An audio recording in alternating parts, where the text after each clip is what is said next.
So to kick it off for us, we have Dr. Pat Penfield. He is a professor of practice in supply chain management, and he's a director of executive education at the Whitman School of Management at Syracuse University. And as we were just speaking about, classes started yesterday. So we very much appreciate his time and talent joining us here today. He has numerous accolades and acronyms following his name, specifically in purchase management, production and inventory management, sustainable resource management. He is just a wealth of knowledge. Teaches many different courses at Syracuse University. Has been featured in numerous publications and news outlets across the country and globally as well. We're very blessed to have him joining us today. So with that, I will hand it over to Dr. Penfield. All right. Thank you, Melissa, for the introduction. I appreciate that. All right, folks. So welcome. We are going to talk a lot about supply chain management. So that's near and dear to my heart. And let me just get it set up real quick here. All right. So this is an introduction to supply chain management for small businesses. So I kind of tailored this presentation to really kind of talk holistically about supply chain, what it's about. And then we'll get into some other things, just so you have a good connection of it. And then we'll talk about some issues and problems that potentially could be happening. So we'll start off with introductions, which we just did. We'll talk about the state of the U.S. economy. We'll get into what is supply chain management. And then I'll talk more about what's impacting the supply chain. And then we'll talk about current and potential future supply chain issues. So when you're in the supply chain, you kind of always have to keep looking to make sure that you kind of understand what's happening. So that way you can kind of adjust your business accordingly. So if you can't, then you're going to have issues and problems, which could be a situation right now. And then lastly, I'll get into mitigation strategies that can kind of help, hopefully, when you have these different situations that will occur. All right, so as Melissa had eloquently stated, I'll give you a little bit more information. So I've taught here at Whitman for about 20 years, and specifically supply chain. So I do all the different supply chain courses here at Whitman: green supply chain, sourcing, supply chain systems, introduction to supply chain. So prior to getting into academia, I was in industry for 15 years. So my last position was the vice president of operations for a $100 million computer company. So as Melissa stated, I've got my PhD and I've got some certifications from industry. I'm also director of exec ed. But some of this you may not know is that I'm also a small business owner. So I run an antiques and collectibles business. So my son and I, we started it in 2012. And then he went to school here, he graduated, and then he left. He went to move to New York City. And so now I am the sole owner of this antiques and collectibles business. So we do roughly about $50,000 a year. And so I deal with all types of different types of collectibles. And a lot of times with antique dealers, we all have our things that we do. So I'm mostly into Bruiana, Petroliana, vinyl records, and then, I do some vintage toys and other things that I can hopefully make money on. So, but I enjoy it. It's a lot of fun. So I can relate to small business owners, especially when they have issues and problems, because, I've been there, I'm in there, and I'm doing a lot of those things that, a lot of us are struggling with right now, or hopefully having fun with. All right, before I get into supply chain management, I like to talk about the state of the U.S. economy. So when you're a supply chain person, this is really key and very critical to kind of understand what's happening right now. And so you just want to be aware. And sometimes when you start a small business, you're really sometimes at the mercy of the economy. So if the economy's not doing well or something happens, then it can kind of crush your business. So, one example I'll give you is COVID. So when COVID hit, it was, as all of us know, very detrimental to businesses. But think about this: if you were opening a restaurant right when COVID hit, talk about a death blow, right? That was, something again that would be really difficult for you to be successful in, just because nobody was going to restaurants then, right? So, sometimes that does happen where, it's just bad luck. All right, so let's talk a little about inflation. So you've probably been hearing a lot about this in the news.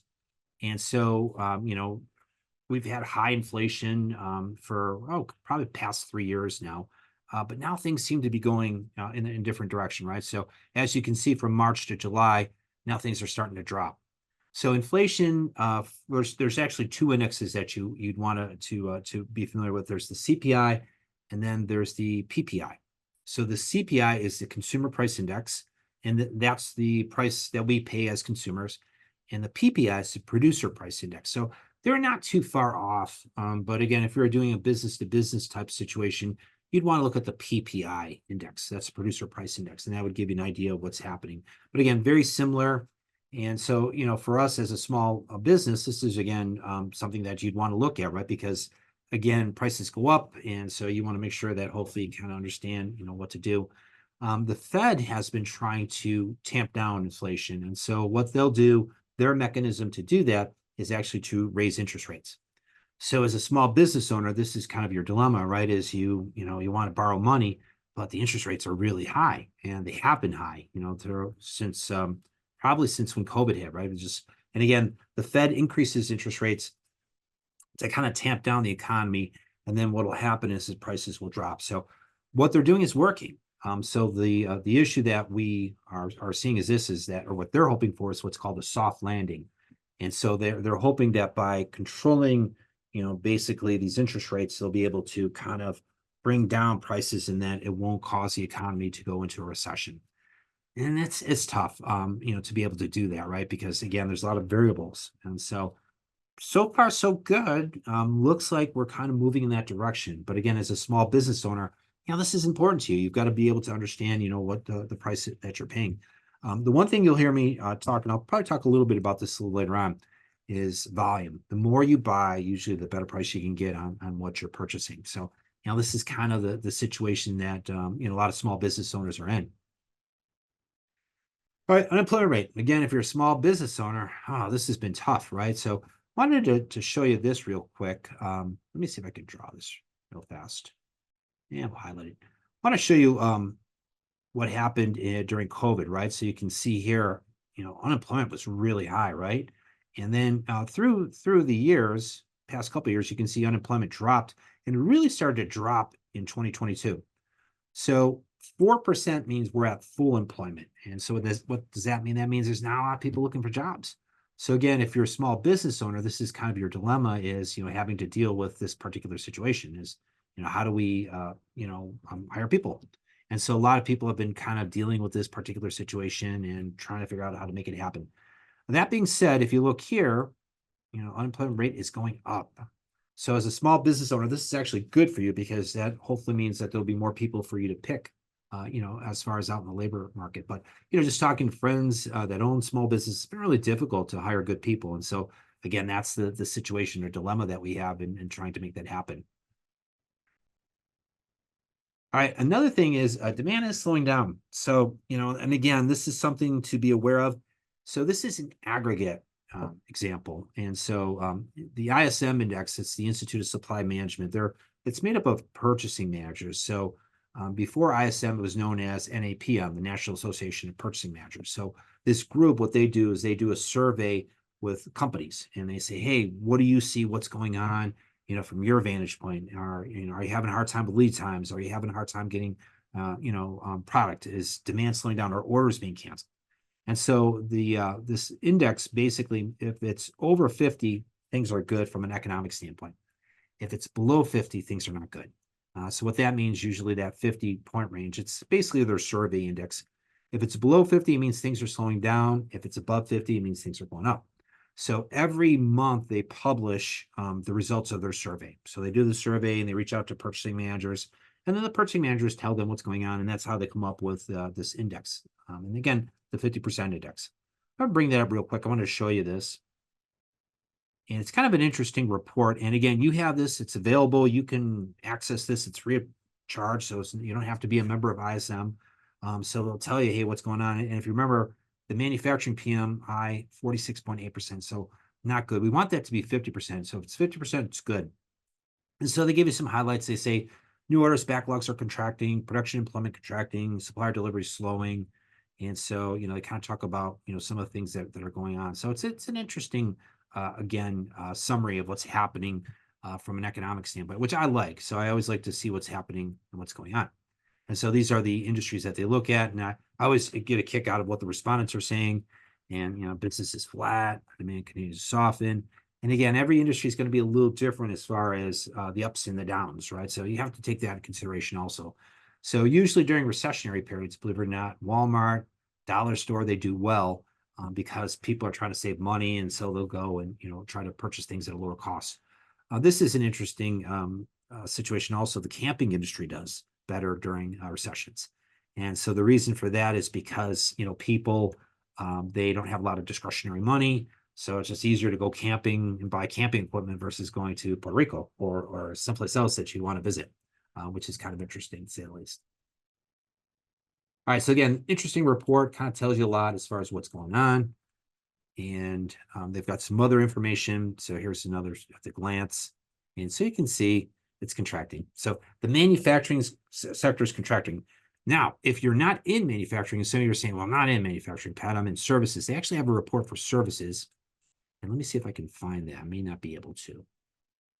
Let's see. Bear with me for 1 minute. Let me see if I can find services. And so they do that for, they've got 2 reports, and here we go. Let's bring that up.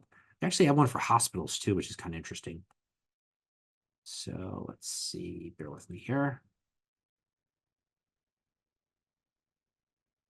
They've got some other white papers that you can access also, so you can't see that right now. I'm just trying to find the services report. Here we go. Okay, let me bring this up. Let me show you real quick. So again, let's say you're in services, and you're like, Pat, I don't do anything in manufacturing, but I do services. I got a report on services too. Let me see if I can bring this up real quick. All right, you should be able to see my screen. And so I just showed you the manufacturing PMI. There's a services PMI. Same again, that 50% mark. So let's take a look and see what this report is saying, because some of you may be in services. And this is good. So if you're in the service industry, things are looking better. Let me make sure you can see this. I'll bring it up here.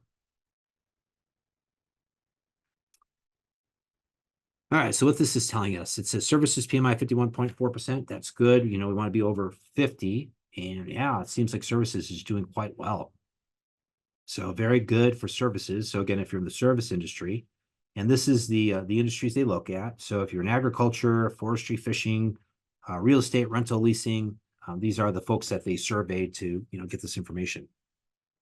And so restaurant sales are saying a little flat. Some other information here. But overall, it looks like things are growing, which is good. So overall economy is growing in the service sector. So if you're in the service business, yeah, this is good. And some of you may have service businesses. So again, I think the big thing, especially if you own a restaurant, is cost. That's the big thing, especially from a labor standpoint. So if you're in California, I was just reading an article about minimum wage going up. So again, if you're hiring people for your business, especially in the fast food industry, it's kind of a little difficult, getting more expensive. But, interestingly, this article I was reading this morning, they kind of talked about that, people were concerned that, these fast food places were going to close, and that wasn't the case. In fact, they've actually adjusted, based on the increased labor rate, which is interesting, which is pretty cool. All right, Melissa put in the chat room, just so you know, a link on how to reach this manufacturing services and hospital reports on business. So do anything with hospitals, there's a report on that also, and won't bog you down on that. Okay, so I think the one thing I want to share with you is that information is key, right? So, that's what you have to do as a business is, again, make sure that you're looking and doing some type of external scanning, right? So you just have to. It's really important from a business standpoint. All right, so I look at this. I've got a video here for you. Shipping rates going up. So this is kind of interesting. And some of you may be aware of this, some of you may not, but our second largest trading partner here in the US is China. So we ship a lot of stuff here. Does anybody know who the #1 trading partner for the United States is right now? I do. Mexico, I believe. You are absolutely correct. Mexico is #1. China's #2. Does anybody know who #3 is?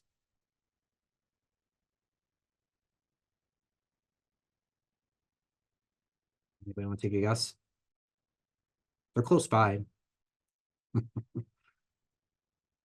Canada? Canada, you're absolutely correct. You get an A today. Yeah, outstanding. So yeah, Mexico, China, and then Canada. And so we do a lot of business with Mexico and Canada, but China is still a big primary supplier for the United States.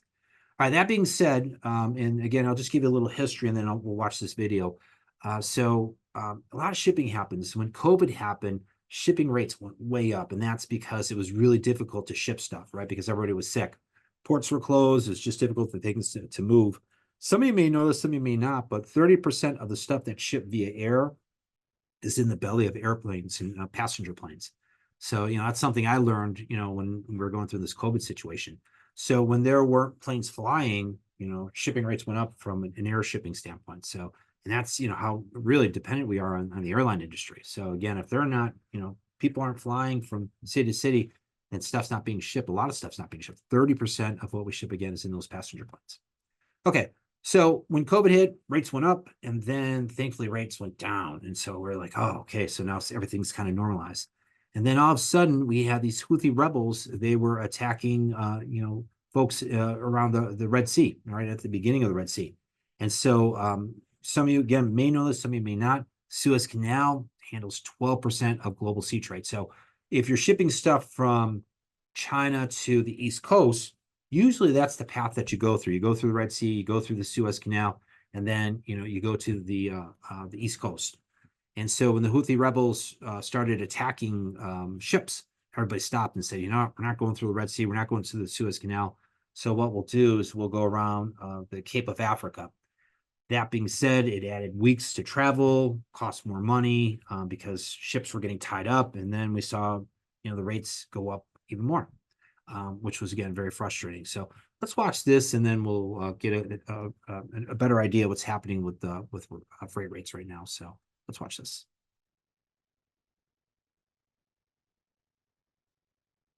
Bear with me for 1 minute. Just got to bring up my video. Here we go.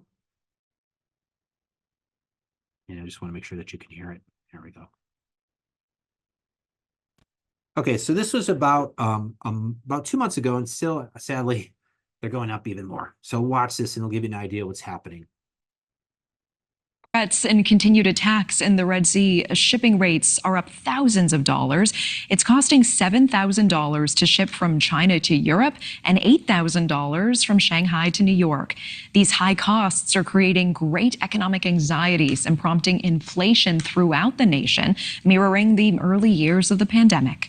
Joining us now on this is Henry Byers, Director of Pricing at KCH Transportation. Henry, thanks so much for being here on this. Can I ask, bottom line for Americans at home, is this going to mean higher prices, and where specifically will consumers notice this? It certainly seems that way.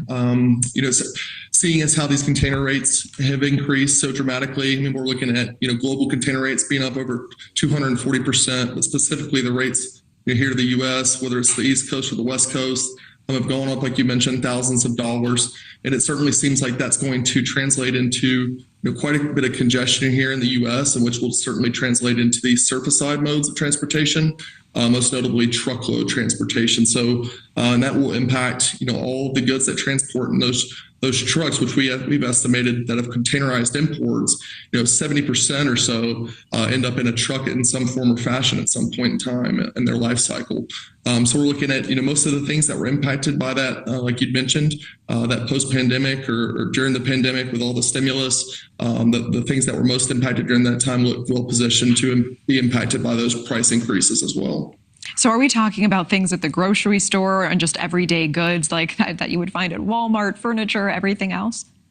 The latter more so than the former, but certainly, produce won't be, excluded from that bunch. A lot of the things you see at the grocery store will certainly be impacted by the greater truckload markets, the rail markets, seeing that upward pressure on pricing. It really, none of the goods that you're going and purchasing as a consumer will necessarily be safe from those price increases. When would we see those prices go up as a result of all of these issues in international waters and delays in shipping, the supply chain, et cetera? Or are we already seeing the impact of that? Probably not already seeing it. However, companies are very in tune with how this played out during that pandemic cycle of price increases and then decreases. And for the truckload market specifically, we've been in a pretty serious prolonged freight recession. However, those containers that are on the water receiving those rates and shippers being a little bit lower than they expected on inventory is certainly causing quite a bit of freight to come into the country. If you look at imports year over year, some of these ports like Los Angeles and Long Beach and Savannah publishing really strong numbers heading into peak season. And so those containers that are on the water will load into trucks, load onto the rail, and move inland to their final destinations. And so when you look at how that plays out from a pricing cycle, we're likely to see those truckload rates start to increase here prior to the July 4th. But after that, it probably will be a month to 2 months before you start seeing those significant price increases. And it depends on really who you ask if the truckload market's positioned for quote unquote bull run in the second half. But I certainly think that the issues that are going on the water right now are brewing in a way that certainly could cause a significant increase in truckload prices, where going into this year, most had expected prices to stay relatively low in the truckload sector. Okay. So I understand. So Henry, in about a month or 2 months, we should start to see these prices going up. That's bad news for a lot of Americans who say, hey, these prices are already really high. Are the Houthi rebel attacks the main factor to blame for these price hikes? It certainly has started it. So stop right there. So yeah, that was 2 months ago. Again, very good video. That being said, there's some other variables that are impacting pricing now. So one you may have saw in the news was the Canadian railroads that went on strike, right? So now it's kind of an interesting situation. You know, I watch a lot of the stuff that happens. So just to bring you up to speed. So in Canada, there's 2 Class 1 railroads, and they kind of control most of the market. We call them oligopolies. And so even the train industry as a whole, there's probably like 6 main train areas that carry a lot of freight. And so what happened was the 2 major Class 1 railroads locked out the workers, and then basically the workers couldn't come to work. And so in Canada, they had two things that they could do. They could force them to kind of try to negotiate, and it wasn't working. So the second recourse they had was to actually go through forced arbitration. That's what they're doing right now. So the rail is working. However, there was a stop. So when we talk supply chain, there really is a chain, and this chain impacts everything. And so when everything stopped, what happened was that people tried to move things with trucks, right? So in Canada, we get a lot of grains, we get a lot of petroleum, we get a lot of fertilizer. There's a lot of stuff that from a raw material standpoint that we get from Canada. So everything stopped, then trucks went up there, and then what happens is those trucks don't, there's just not a ton of extra capacity. So, trucks come up from the US, and then again, when you have less capacity, then prices start to go up even more. So not a good situation. Now, they were talking about peak season. Does anybody know what they mean by that? Peak season for the ports. Anybody want to take it? New Roca, is that you? Did you want to say something? So the higher season? Yeah, it's like the peak season is where holiday season. You're absolutely correct, right? So this is where usually happens in August, September. So for a lot of retailers, what they'll do is they'll bring in their stuff before the holiday season, and that's peak season. And that usually happens in the August, September timeframe. So they're busy just trying to stock their distribution centers and their warehouses, and then eventually what happens is that then stuff goes to the stores. So you may have seen Halloween stuff already that's out there, right? So I think that was out probably about a month ago. I was just in some of the big retailers, and I noticed that Thanksgiving stuff's out. And so, they're trying to get stuff out faster now, so they have a longer, selling season. But for a lot of retailers, you make most of your money in the fourth quarter. So the fourth quarter is really where you make your cash. Again, you've got to make sure you have all your inventory and everything's all set. Electronics industry, their first quarter is the fourth quarter, which is kind of interesting. So Apple, they do huge promotions, and so they're starting to do that now with the new Apple iPhone. And so same thing with Samsung, the electronics industry. And the reason being the first quarter for them is the fourth quarter is because holiday season, that's where they make most of their sales. All right, now that being said, so we got through this Canada thing, I think. Now we got another issue. We got 2 issues, actually. So one is, this is a big one, it's the East Coast longshoremen and women. So they have a contract that just expired, and they're negotiating that. So that's all the ports on the East Coast. So if you remember last year, it was the West Coast longshoremen and longwomen. They went on strike. And then what happens is that you kind of have to reroute stuff, and it's really bad. And so they didn't go on strike, which was good. But a lot of times what will happen is big companies will take proactive measures, and they'll try to do some type of risk mitigation, and they'll already start, changing the routing of their freight. That being said, if you're a small business and you're trying to get stuff to the East Coast, you may have a hard time, right? Because everybody else is, kind of consumed all the capacity. And this is, again, what will cause prices to go up even more. So yeah, for folks, look at your freight costs. If you're a small business, this is kind of your dilemma right now, is freight costs are going to be expensive. So again, do some research. try to be proactive as much as you can. The sooner you can book things, usually the better price you can get. But I think for the rest of the year, I would forecast that prices are still going to go up. There's the U.S. Post Office.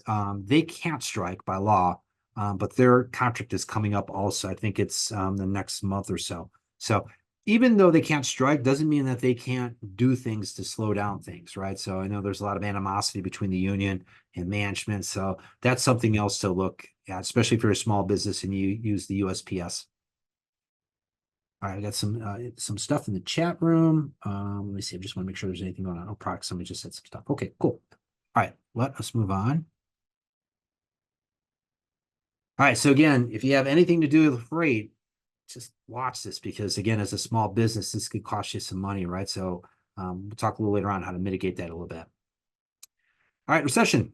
So yeah, I don't see us in a recession right now in the US. And again, this is the difficult part if you're a small business. If you're starting a small business and you get into a recession, sometimes it's about timing, as far as when you start your business or, what type of business you have. It looks to me like we're going to be in okay shape for 2024 from a growth standpoint. So I don't think we're going to be in a recession. But again, I wish I had a crystal ball and I could tell you definitively that we're not going to be in a recession, but I can't. But it looks like to me in the information I'm reviewing is that I think we'll be okay for the rest of this year, which is good. Again, if you're a small business, this is something that you would like to see happen. So I'm also hopeful that the soft landing that the Fed has been promising may happen, but I don't know. I'm not sure again if that will occur. Okay, next I'm going to talk about supply chain management in the U.S. and I'll kind of define that for you so you kind of understand what that means. And so sometimes people have different interpretations or different definitions. So when COVID hit, it was kind of interesting. It really shined a light on the supply chain and how dependent we're on the supply chain. And so that was the one thing I noticed is that, everybody wasn't getting things. They're like, what is this supply chain thing? And there was a lot of education that happened. And I can even tell you this from a school standpoint, we have a lot more kids in our supply chain program, maybe because of COVID or maybe because there's just more publicity about supply chain. All right, so this is basically a simple supply chain, and you've got your input, your transformation, your output. So my wife's uncle and her aunt came over for dinner, and this is a couple of years ago, and we were talking about supply chains. And my wife's aunt didn't really kind of understand what supply chain was, and she said, "Pat, you teach supply chain. Can you explain to me, what is the supply chain? How does it work?" And I said, "Sure. It's basically where we have an input." And then we do a transformation, and then we do an output. And she says, "Can you give me some examples of that?" And I said, "Yeah, let me give you an example of Ford because, Uncle Murray has a, Ford Explorer." And I said, "Let me tell a little about his car." So with Ford, what they do is they bring in parts, and then they take those parts and they assemble the parts, and then voila, they come up with a car. And she's like, "Oh, that's really good." And then, I explained to her in the past, Ford was very vertically integrated. And so they would mine their own ore, make their own steel, make their own parts. They would own their own factories. They'd own their own dealerships. And, I told her it's kind of interesting because the EV industry is kind of, some of those car companies are kind of replicating that, like BYD, which is in China. They basically are very vertically integrated. They own a lot of their supply chain. And Tesla is somewhat vertically integrated. So they own a lot of their stuff too, which is interesting how history sometimes repeats itself. So Ann Ellen's like, "Okay, I understand that from a manufacturing standpoint. What about service?" She goes, "What about that company UPS?" Because, she saw those commercials about UPS's supply chain.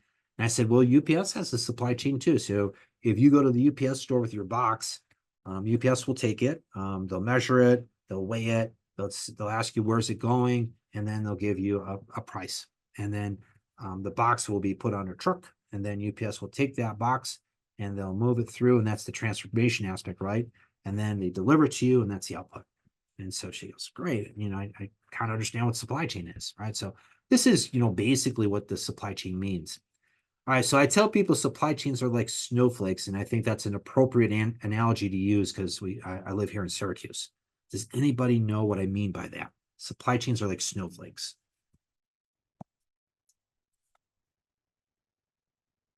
Anybody want to guess? Supply chains are like snowflakes. Each one's a little bit different. Yes, but they're the same, right? Excellent. So they're different, but the same. And so if you look at a snowflake here in Syracuse, and we see all the snow sometimes, I'm like, some people like it, some people don't. I don't mind it. But if I took, it looks just like snow to me, but then if I took it under a microscope, every snowflake is different.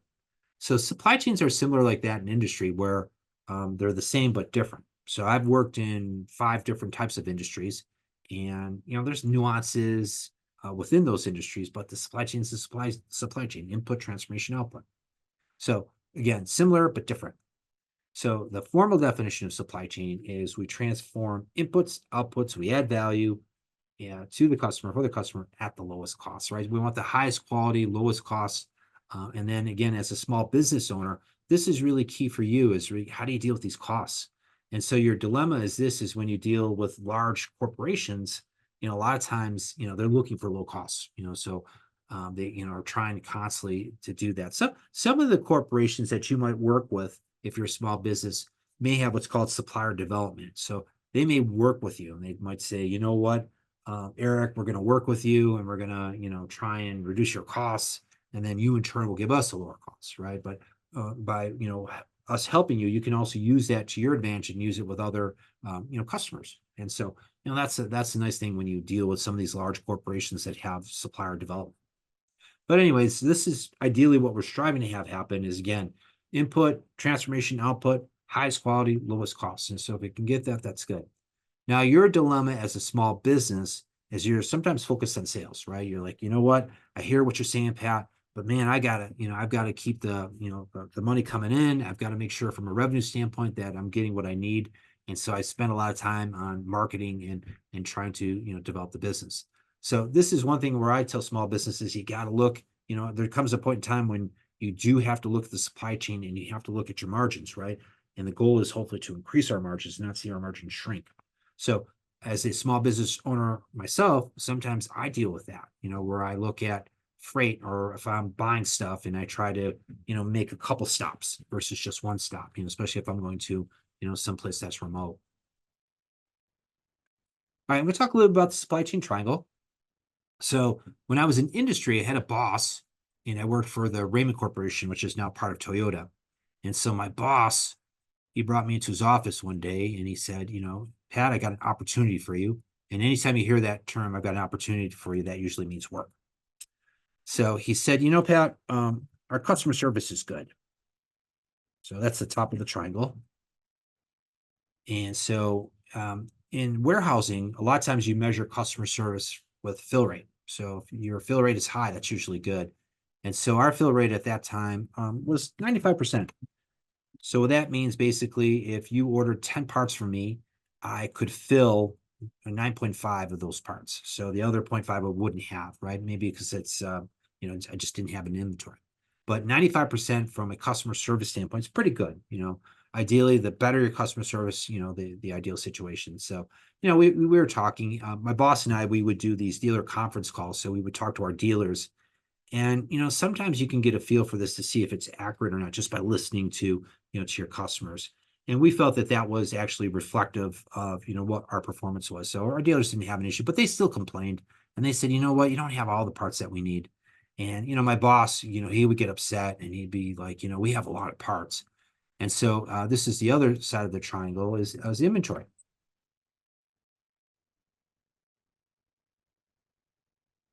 So we had a lot of inventory on hand. In our warehouse, it was 30,000 square feet. We actually had $12 million of inventory, which is a lot of inventory. And we had 33,000 stock parts. We had 33,000 non-stock parts. All right. Does anybody know what the difference is between stock and non-stock? On hand and non on hand.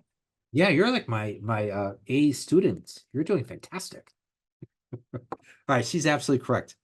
How do you say your first name? Is it Nuraka? New York. Nuraka. Okay, excellent. All right, so she's absolutely correct. So stock, non-stock parts. So stock parts basically mean I have them on hand. Non-stock parts means I don't. But we had $12 million worth of stuff. All All right, so that's inventory investment, customer service, and then we have what's called operation efficiency. That's the other side of the triangle. And let me insert that real quick. And so operation efficiency. Should spell that right. It's always embarrassing when I don't spell things right. So we had one warehouse. And we had 100 employees. And we had a 3-shift operation. And the warehouse itself was about 29,000 square feet. So it wasn't a very big warehouse, but we were very, very efficient. All right. And some of you may know this, some of you may not. But in service parts is very lucrative. It's a very, very, you can make a lot of money. A lot of money. So that's why, a lot of the, your big car companies and stuff, this is where they make a lot of their money is through spare parts. All right, so a lot of money. All right, so we made huge margins, very good margins. Our margins probably were 40-50%, which is really good, from an industry standpoint. So, that was good. All right, so my boss, I was telling you earlier that we had these dealer conference calls. And so the dealers were complaining, right? We had 95% service rate. We're, not bad, but he wasn't very happy. So I was telling you earlier that he called me in his office and he had an opportunity for me. And I right then and there knew it was work. And he goes, Pat, what if we could change our customer service fill rate from 95% to 100%?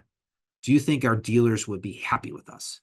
And I said, yeah, they would be very, very happy with us if we could, anytime they ordered something, we were able to ship it to them. They would be ecstatic with us.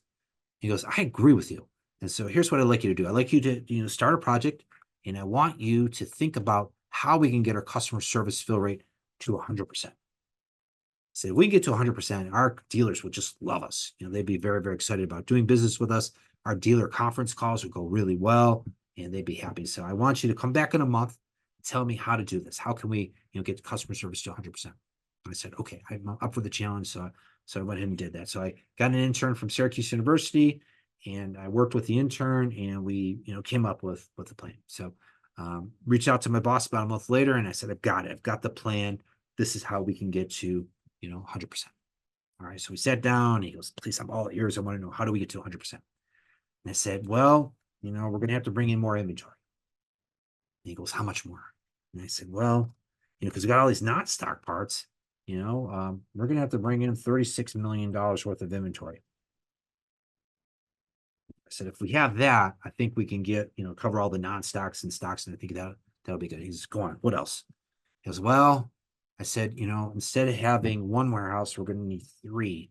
And we'll have one in Syracuse, one in Chicago, one in Los Angeles.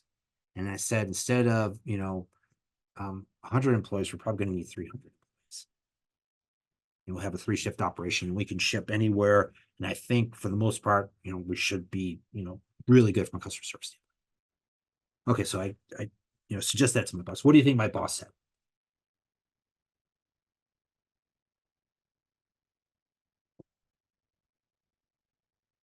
Anybody? I'll have to start picking on people, because Naroka is the only one that's answering the questions. Let me go to Ruby King. Hopefully I said your first name correctly.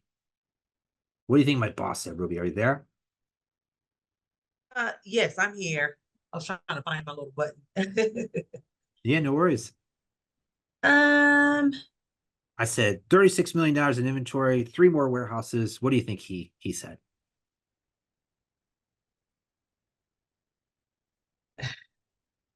You gotta find the money. You gotta find the money. Yeah, you gotta find the money All right. to all right. expand. Yeah. Okay, you're on the right path. Not Okay. only that, he goes, Pat, he goes, if we did that, we would lose money. Okay. So that's the dilemma, right? I can give you 100% customer service, but I can't afford it. And that basically means, again, we're small business, right? So the goal of a small business is to make money. If we were to do this as a business, we would lose money. All right. So the reason why I'm sharing this story with you is the supply chain triangle, right? Customer service, inventory investment, operation efficiency. This is the dilemma, is that inventory investment, and operations, all three of them pull against each other. So I can give you the best customer service, but it's going to cost me a lot of money to do that. And again, I won't make money, right? So again, when you're a small business, you have to think about this. How much customer service can I offer? Sometimes I'll see this with small businesses like restaurants or stores, and I'm like, oh my God, this is taking forever. How come? They might be only able to, to hire those people that they have because they can't afford to do anymore, right? So you try to get some kind of balance. So back to the story. So my boss didn't like this. He said this wouldn't make sense.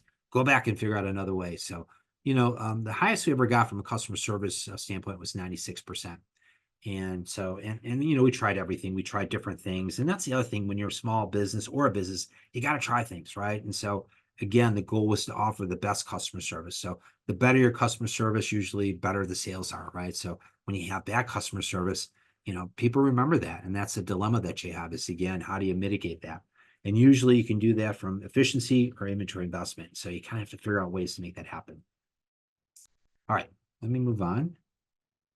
All right, what's impacting the U.S. supply chain right now? So we already talked about demand, which I'll show you a clip in a minute. Let me show you this video clip. This is about a year old, and it kind of talks a little bit about some supply chain woes that small businesses have. So let me show you this, and we'll come back and take a look at some other things that are going on.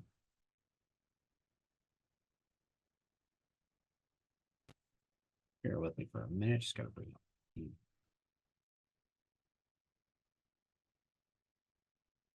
All right, it's about a year old, and it's still probably pretty true. And this is some of the stuff that you might see, or some issues that you might have from a business standpoint.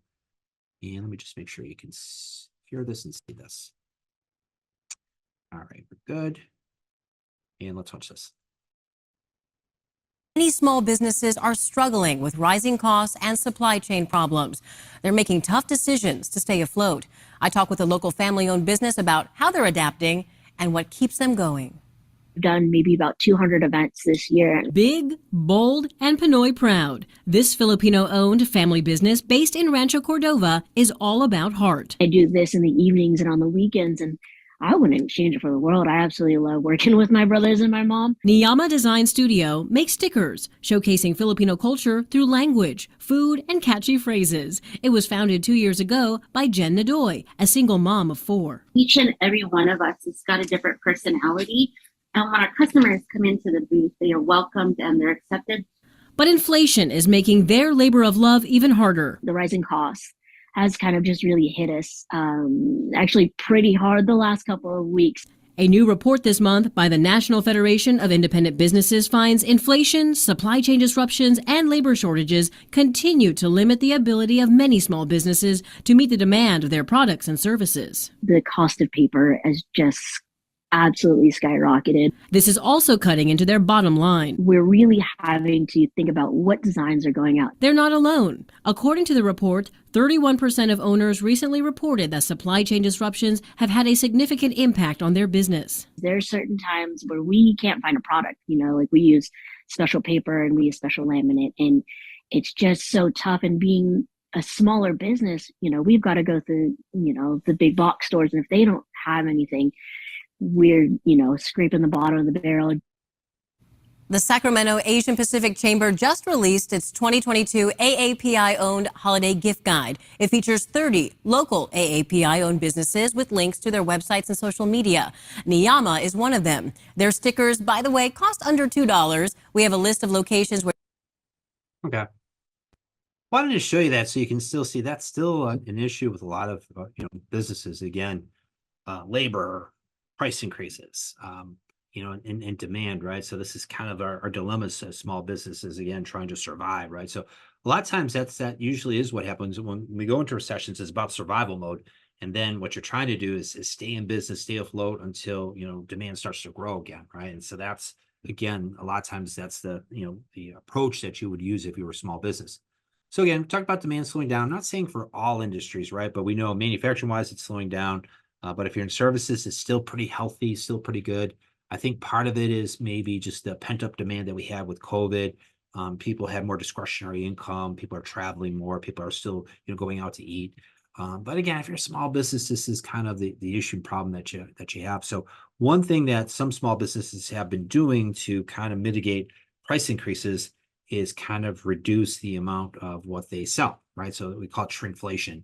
And so some of you may have seen this like in the restaurants. And if you're in the restaurant business, you may have done this where maybe you were selling 6 chicken wings in an order, and then you reduced it to 4. And actually, I had a friend of mine that did that. Still kept the price the same. And so a lot of times you'll even see that when you're out at the grocery store, when you're buying stuff, you'll be like, oh, my ice cream is a lot less than it was, in the past. And then I used to blame my kids. I'm like, how come we're going through so much ice cream? And it wasn't my kids eating more ice cream, is because we got less, still charged the same amount, but we got less. So that's, a thing that you can do if you wanted to from a business standpoint. Okay, labor is still tight. I talked about that earlier. So unfortunately, that hasn't gone away. Again, 4% is full employment. So this might be a dilemma for you, is again, trying to hire good people, right? And so, that's tough when you have these types of situations.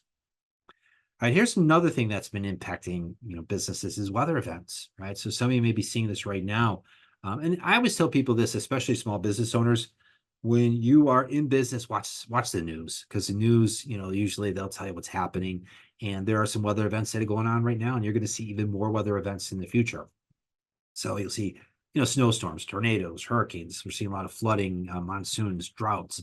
You got temperature extremes, right? So it seems like that's been ongoing, for the past, 6, 7, 8 months. It just seems everything's just going crazy.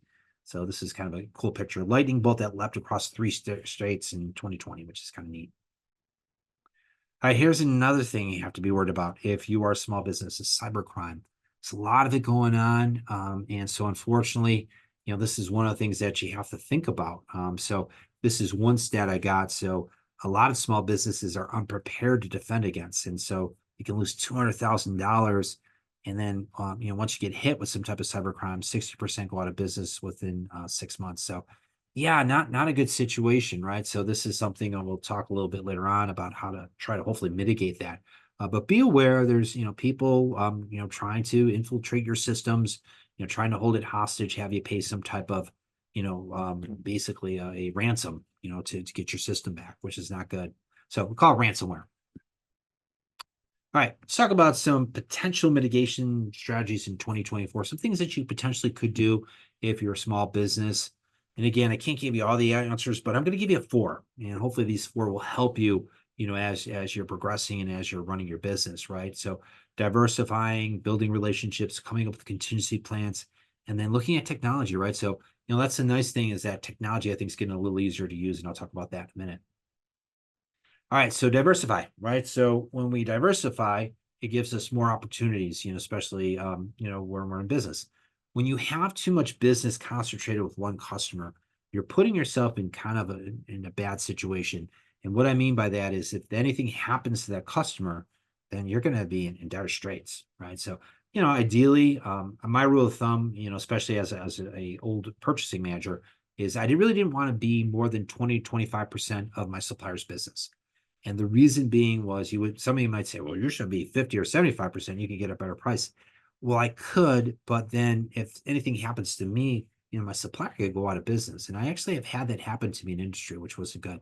So, this is the thing. We want to diversify if we can, our suppliers in our markets.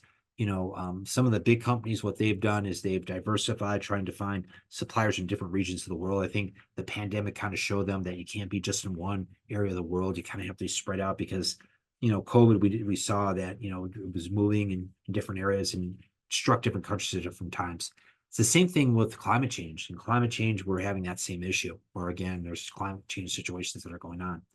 Another thing is demand, right? So, this is the other thing, is trying to diversify, what you're doing from a demand standpoint. How are you trying to get more customers, new customers, right? So online is a big opportunity to sell stuff, right? So going to different online channels to be able to sell.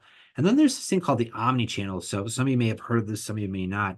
So omni-channel basically means we have some type of presence from a physical standpoint, and then an online standpoint. And so what we're trying to do is trying to be able to, offer our business or our services in different mediums. And if we can do that, we can hopefully make more money. So the omni-channel usually for a lot of retailers is your storefront and then your online sales. And so, trying to come up with a process to be able to manage both. So sometimes I do that. I do the omni-channel with my small business, where I'll sell on eBay and then I'll sell at my stores. And then sometimes because I sell antiques and collectibles, if I sell something online, then I have to take it out of the store. And then sometimes if I sell something in a store that's online, I have to take it offline. So yeah, I've been burned a couple times. Not too much. Usually I'm pretty fast at trying to get stuff, where it needs to go. All right, building relationships. As a small business, that really is something key for you, is to understand that relationships are very, very important. So to remember that you got to have relationships with your suppliers, listen to them, spend time with them. They can help you. You can ask them questions. How can you get better at what you do? And then your customers, find out what their needs are, right? So sometimes your customers aren't telling you right out straight, they're not giving or publicizing things, but they may say, I got an issue with this. I wish we had a supplier that could do that. And so a lot of times if you can talk to them, they can kind of help you hopefully get more business. They might even know of some other companies that are struggling and that they're looking for a particular supplier, but you have to have those conversations with both the supplier and the customers. And then your competitors. This is kind of interesting. I like pizza, so I was buying some pizza last week, and I was at this, it's called Cam's Pizza. They have pretty good pizza here in Syracuse. And so I got a pizza, and then I'm looking at the, around because I was waiting for the pizza to be made. And I thought this was kind of neat. There was an actual whole flyer on competitors. And, the pizzeria was saying that competitors actually make them better. And if you study your competitors and you learn from your competitors, a lot of times you can actually get better yourself. And so sometimes competitors can make us better, if we look at it from that vantage point. All right, contingency plans, pivoting. So a lot of companies kind of learned about pivoting during the pandemic. And so, if you're a restaurant, you couldn't, seat people, right? So you had to go to, basically being able to do takeout. And if you did takeout, you could survive, right? And so a lot of companies had to pivot. And if they didn't pivot, they weren't in business long, right? So this is kind of the dilemma. So, this is some of the things that you should think about. If your demand dropped by 75%, what could you do to stay in business, right? So that's a good question to ask yourself if you're a small business owner. My business dropped 75%. What would I have to do in order to stay in business, right? So you got, sadly, you have to think like that, right? So, one of the things that you want to do is you want to cut back before it's too late. You don't want to be in a situation where, you didn't make the cut that you needed to. So I'll give an example. The New England Patriots, who they're my arch nemesis because I'm a big Buffalo Bills fan. The coach would always get rid of players a year earlier versus a year late, and because their performance would go down, and then you didn't want to spend all the money. Sometimes as a small business, we have to look at that and say, okay, you know what? I've got to do this now because I know something bad is going to happen. And so, again, you got to look at your production, your labor, your materials, and figure out, okay, how could I survive if my business dropped by 75%? Some other things is to try something new, right? Is again, how do we minimize our exposure? If, we're just selling, these cups, is there other things that we can sell? Are there services that we can sell? And that's the other thing that you should be looking at, is introducing new things, new services, new products. As an antiques dealer, that's something that I look at also. I look at, okay, and I shop a lot, and I'm looking and I'm trying to figure out, okay, what's selling? What are people selling? Different places sell different things. And so, it's something I've learned, over time, is that, again, you got to constantly keep introducing new things to the marketplace. Because if you don't, again, you might fall behind, or you might, go out of business. And then lastly is new technologies, right? So, this is the one thing I talked about earlier, is prevention, right? Cyber crimes. This is your dilemma if you're a small business owner, is you need to really kind of work with somebody that can help you from a software standpoint.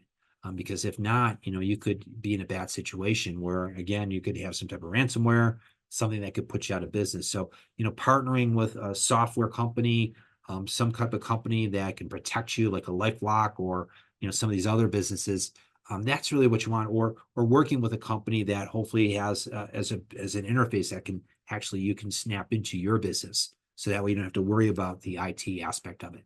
But there's other things that you can look at. Automation is coming. So more and more things are being automated in the business world. So we're seeing more of that. As a small business, that might be something to look at, looking at different software, looking at the Internet of Things, right? AI, believe it or not, if I was a small business, I'd be looking at some of the AI options out there, Gemini, Chat GPT.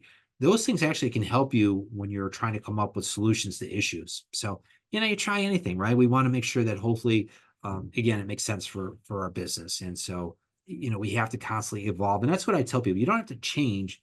You have to evolve, and your business needs to evolve. And if it evolves, then you'll be in business. But if you don't evolve, then you won't be in business long. All right, just to wrap up, conclusions. So I expect slower growth in the rest of 2024. I still believe there is growth. I don't know about 2025. I'm really not sure what's happening or what's going on. I think material, labor, energy prices are leveling off, and that's a good thing too. When energy prices start to come down, that helps us, from a business standpoint. Look at your risk management plans. I think the one thing, if I were a small business, is really kind of understand your exposure from a cybercrime standpoint, right? You don't want to get hit with ransomware. You don't want to get hit with this other stuff where people could steal money from you. And it happens, unfortunately. So you want to be aware of that stuff. And then lastly is just surviving and flourishing, right? That's the goal, is again to keep growing our businesses and then hopefully be able to make more money in the future. Okay, I am going to stop right here. I'm going to open it up for questions. Does anybody have any questions that I can answer for you?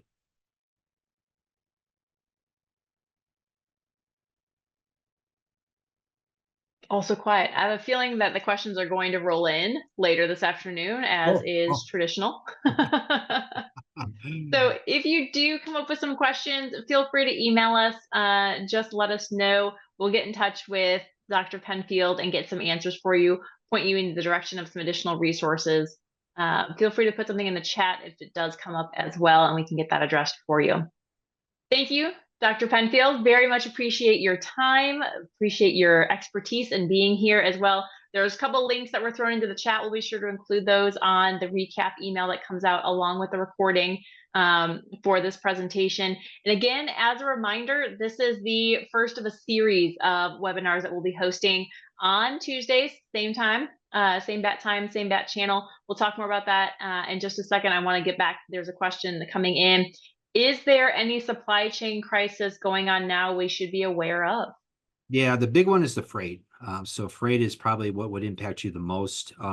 There are some other, there's nothing that I'm aware of right now that's adversely impacting the supply chain versus freight. So freight seems to be the big problem right now. So you may have some issues getting stuff in on time. Yeah, the war is it's caused some issues. I think for the most part, the beginning of the war is when we started to see some supply chain issues. I think companies now have kind of worked around that. I think one of the things that you may want to be aware of is, again, these tariffs. So I'm starting to see some of that pop up. If you're a small business and you're bringing stuff in from other countries, especially China, there's a lot of this tit for tat type stuff that's going on. So the latest is, just increases in EVs, tariffs on electric vehicles, but there's going to be other stuff, and so unfortunately, these geopolitical issues are real issues. And so, you got to be aware of that stuff, especially if you're importing stuff, from China. I have one question before we wrap up. Absolutely. So I am, even though I am a service provider, I am looking to get into logistics, with Memphis being like one of the largest hubs for all things distribution. Yep. What does that look like in terms of, you mentioned freight, what does that look like in terms of trucking? Because that's the business that I'm looking to get into, is trucking. Yeah. So trucking has been in somewhat of a recession right now. So there's when COVID hit, there was trucking rates just skyrocketed. And that's just because there weren't enough truckers. And then now it seems like there's too many truckers. And so that's kind of what's been happening now, is the, truck rates have gone down. And I think it's just like anything, it's just kind of like a cycle. So I would think that trucking rates will probably go back up. So there are some issues in trucking right now. The big one is labor. And so it's hard to find truckers. A lot of times this happens too, this boom and bust model that occurs. So a lot of truck drivers or truck companies are independent owned trucking places. So they're mom and pop places. They got 1, 2, 3, maybe 4 truckers, if that. And then, when things are good, they're doing quite well. But then when the bust hits, where there's no demand, then a lot of times you'll see a lot of these trucking companies will go out of business. And so what happens is the bigger trucking companies are able to survive just because, they've got the wherewithal and the savings to be able to do that. So right now, I would say, Ruby, we're probably at the beginning stages of some growth for trucking. So if you're going to get into trucking right now, probably wouldn't be a bad thing. And you probably could get some stuff, like equipment.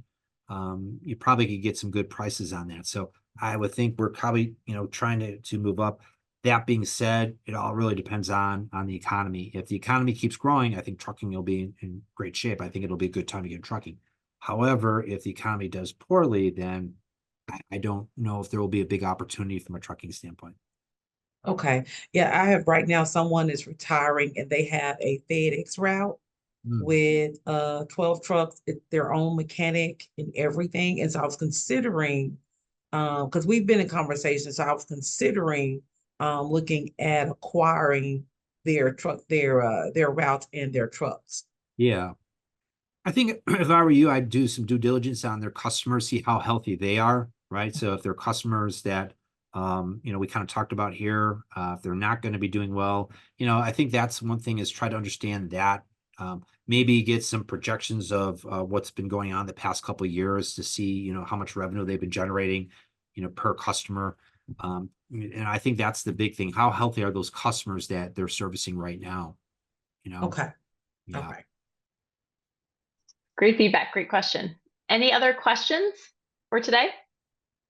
I do have one. Talking about trucks, with the adaptation of self-driving vehicles, all that stuff, I know that's impacting the truck industry.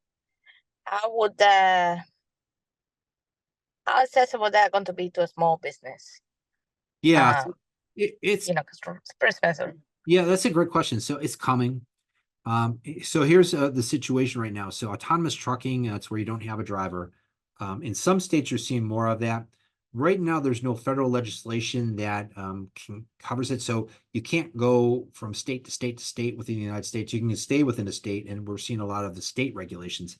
But there is no federal regulation right now for autonomous trucking to go from one state to another state, like from California to New York.